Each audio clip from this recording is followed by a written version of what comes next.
Hello everybody, welcome back to my channel. It's story time.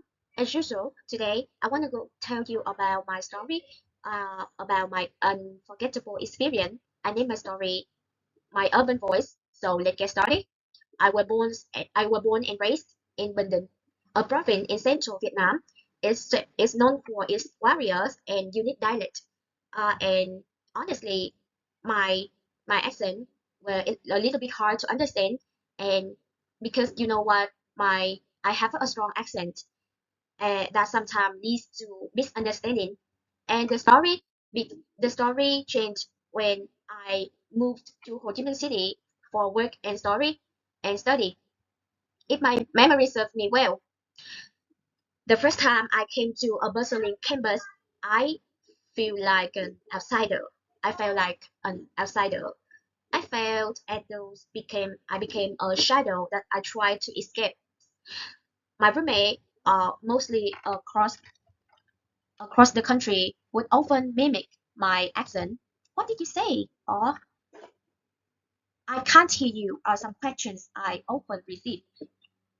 And one day things finally came to a head when a roommate said to me, "Do you know that your accent is so hard to understand?" And made me that moment made me speechless because this spoken word had really made me hurt. From that moment on, I tried to change my accent. I tried to smooth out my accent to fit in. I would imitate the Saigon accent instead of, for example, instead of now I would say người ta, or ăn cơm instead of ăn cơm. And the turning point came to the third year, during an important presentation.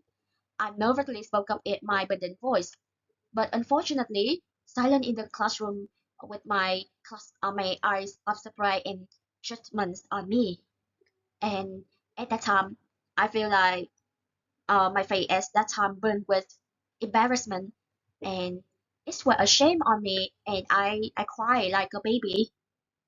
And let I share with you how I overcame this challenge.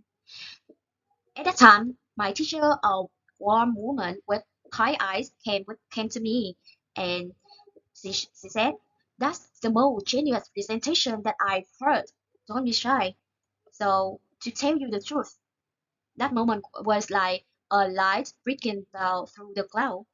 From then on, I've learned that my accent was my from that on, I've learned that my accent was my identity. So instead of focusing on my Bandung accent, I try to improve myself, and by working harder and studying harder. So, but of course, I'm cautious about improving my accent to fit in work environment. But now it has become a bridge, not a barrier. So for those who are listening to this story, remember that um, each each of us has difference. Each of us is different, and these differences make us special. So I do believe that wherever what you come from, you deserve respect. Thank you for your listening, and see you next time.